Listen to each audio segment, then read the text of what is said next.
Just wanted to put a quick PSA in here. I'm sorry if I changed the music before. I changed it back to this because I like this one better. Also, I am wanting to clear some things up.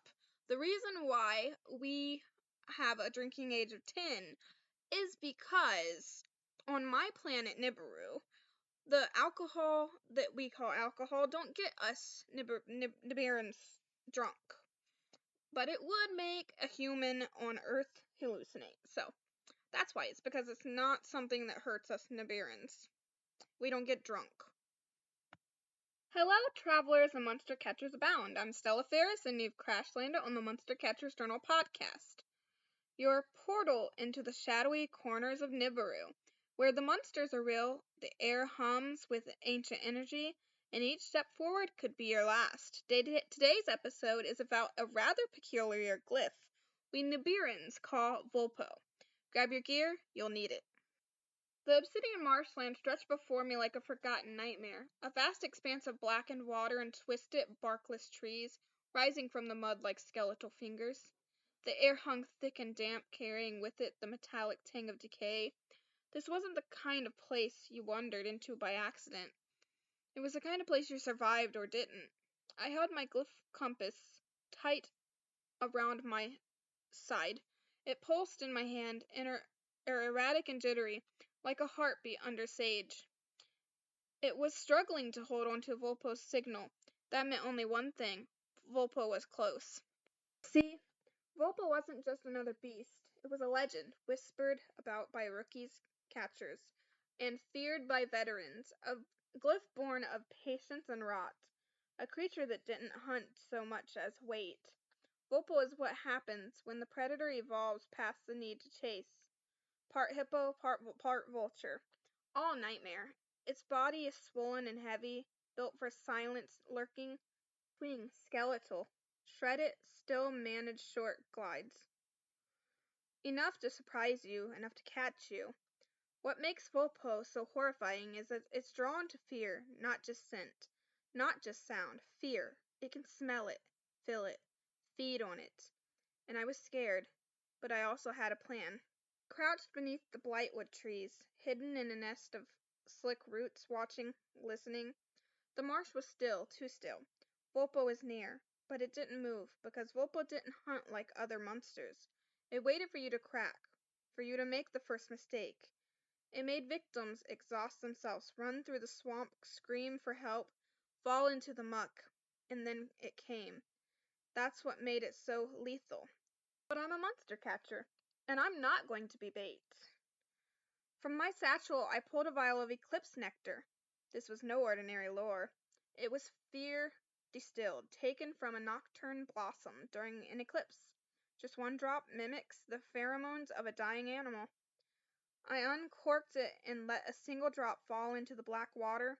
The response was immediate. The mist thickened, the air chilled, a ripple moved across the surface like something massive shifting below. Then silence. Then a gurgling snort like something underwater trying to laugh. Then came the flap of wings, dry, broken, flapping wrong. Vulpo was coming. The marsh exploded around me. Something huge burst from the water, casting shadows across the trees. Waves of black sludge smashed against the roots as it rose, a mountain of filth and rot. Its body was thick and armored with a hippo. Its back was lined with bones, feathers dangling like rotten prayers flags. Then I saw its face. A long skeletal vulture skull with a hooked beak, dripping something dark. Its sunken eyes glowed orange-red like dying stars, and then it laughed, a horrible, wet, rattling laugh, like it had already won. I didn't move, and neither did Vulpo. This was its game. It wanted me to run. It always wanted its prey to run, but I wasn't going to play. I reached into my belt and pulled out a storm trap spear. It's a specialized containment device designed for ambush predators. It reacts to sudden motion with a burst of disorienting energy. Vulpo tilted its head. It was curious now. It could tell something was off. Then, without a warning, it lunged its broken wings, caught just enough lift to send its massive body gliding toward me, beak snapping. The storm trap detonated in a pulse of blue light. Vulpo screeched in pain, its senses overwhelmed, flailing mid-glide. I seized the moment. I slammed my glyph pyramid onto the ground. Ancient runes lit up. A golden tether shot forward, coiling around the Vulpo like a serpent of light. It thrashed, shrieked, its talons ripping through the mud and stone, but the pyramid held fast. One final screech and then silence. Vulpo was gone, sealed, contained in my glyphid. I sat there for a long time, staring out at the sealed pyramid in my hand. It pulsed gently, a reminder that the hunt was over. But even then, I didn't feel victorious. Vulpo didn't lose because I was stronger. It lost because I understood it. I knew how it hunted, I respected it, and I beat it at its own game. But as I stood and looked back at the still, dark water, a chilling thought crept in. Vulpo wasn't the worst thing in those marshlands. Not even close. And worse still, this entire hunt wasn't just a chance. It was an assignment. One of Professor Orion's infamous field trials. To catch a predator, you must first learn how not to become prey, he'd say, tapping that glass board with a piece of glowing chalk, his eyes twinkling with challenge. Survival isn't enough. Understanding is the only true shield against the unknown. I hadn't realized then how literal he meant it. Vulpo was a test, and if this was only the beginning of my curriculum under Orion, then I could only imagine what the final exam might look like. I made my way back to the academy, the Obsidian Marshlands still clinging to me in a scent and memory. My boots left damp prints on the polished stone floor as I stepped into the lecture hall. The glyphid containing Vulpo cradled in both hands. Professor Orion stood near the front, adjusting a projection globe with one hand while scribing notes with the other. The moment I felt suspended, quiet, heavy. I approached and placed the pyramid on the pedestal in front of him. I caught it, I said. He didn't even turn to look at me. Instead, he asked, "Did it listen to you?" The words hit harder than I expected them to. "I stopped it," I offered, trying to sound certain. "It's contained." "That's not what I asked." Finally, he looked up, not angry, not disappointed, just curious, studying me with the same way he might study a glyph under glass. "The point of the assignment wasn't to subdue Vulpo," he said, a voice low. "It was to connect, to confront something that feeds on fear and have it pause. Because of you, because you stood there and made it see you." I stayed silent, because the truth was Vulpo hadn't seen me that way. It had mocked me, treated me like just another scavenger, another fool stumbling into its territory. It hadn't heard me, and Orion knew it. He sighed, then placed one hand on the pyramid as if feeling for something I couldn't sense. "You're clever, you're determined, but catching a monster and commanding its respect are different skills." Then he walked away, already calling the next student forward. No lecture, no score, no second chances, just silence and the cold realization that for all I'd prepared, I had failed the real test, and I would have to do it over again. I left the hall with the pyramid still pulsing faintly in my satchel, and though it was sealed shut, I couldn't shake the feeling that Vulpo was laughing inside, and next time, if I wanted to pass, I'd have to become someone a monster couldn't ignore, someone worth listening to, someone more than just a catcher, someone who could lead. But unlike other assignments, I didn't let it go. Not after the silence, not after that crushing, hollow dismissal, I couldn't. So I did what any emotionally charged, sleep-deprived monster catcher in training would do. I annoyed Professor Orion for 3 days straight. I waited outside his office. I intercepted him at the cafeteria. I left notes on his data pad. I rewrote my field report. I even offered to polish his star maps by hand. Every time he saw me coming, his sigh got a little deeper. Every time I opened my mouth, his brow furrowed a little harder, but I didn't care. Just one more shot, I told him. You said Vulpo listens to authority. Give me the chance to be that authority. He said no. Then he said maybe. Then he said, for the love of Nibiru, fine. We stood in the observatory dome on the fourth morning. It was just the two of us, the sealed pyramid glowing softly between us on the levitation pedestal. I'll give you one opportunity, he said, arms crossed, voice flat. One. Not to fight it, not to bind it, not to run from it. He looked directly at me. Tame it. I blinked. You mean convince it? I mean make it choose not to kill you. A beat passed. If it submits willingly, if it sees you as more than just prey, then you pass. Professor Orion had closed the dome, sealing it so that Vulpo couldn't get out.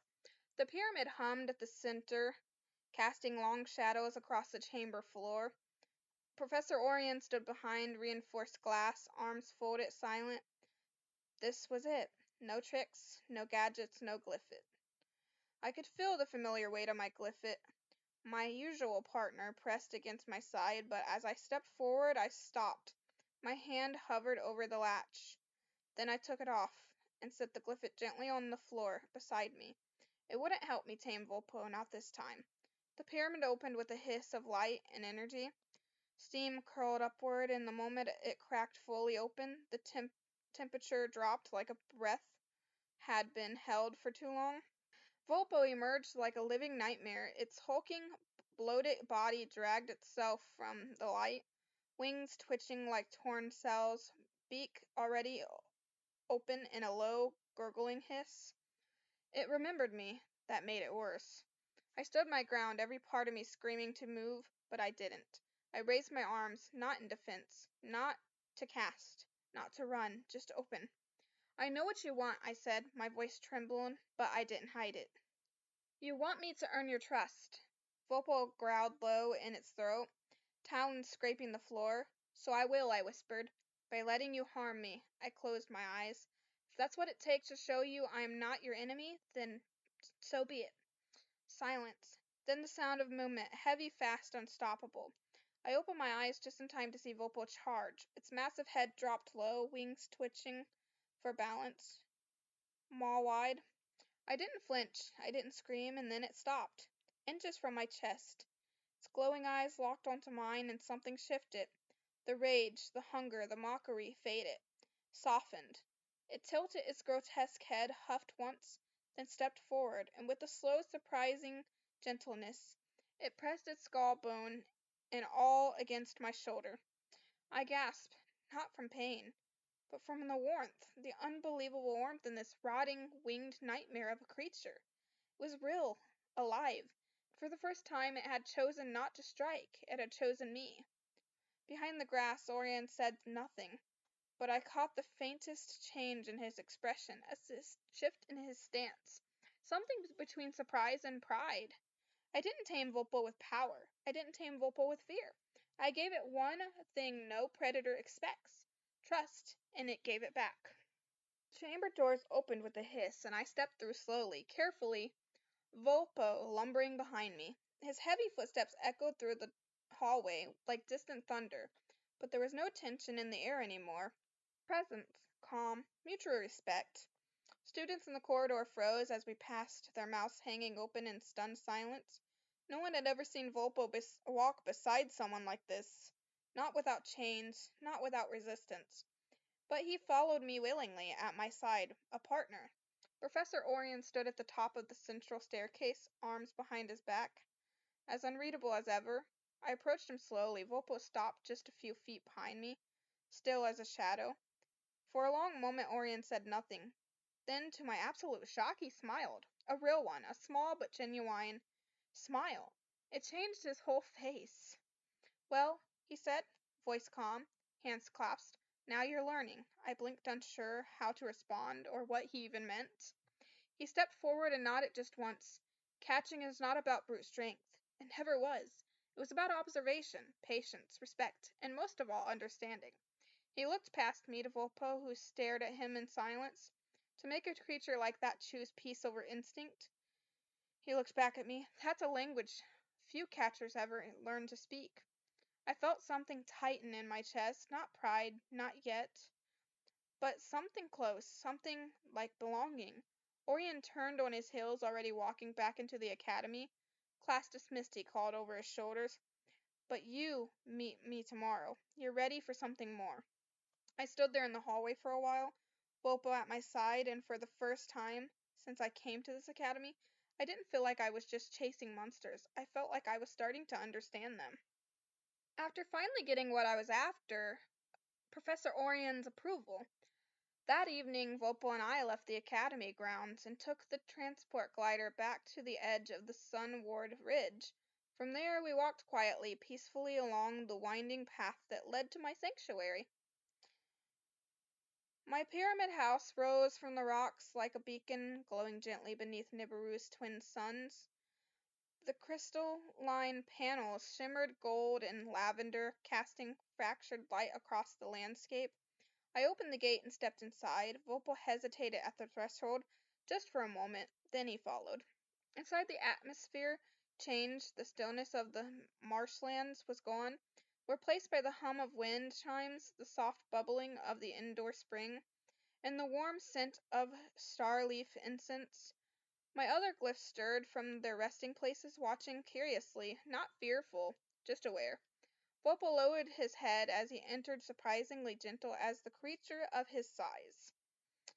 His talons clicked on the tile, his wings hung loose but calm. He looked around slowly as if unsure what to do with all this peace.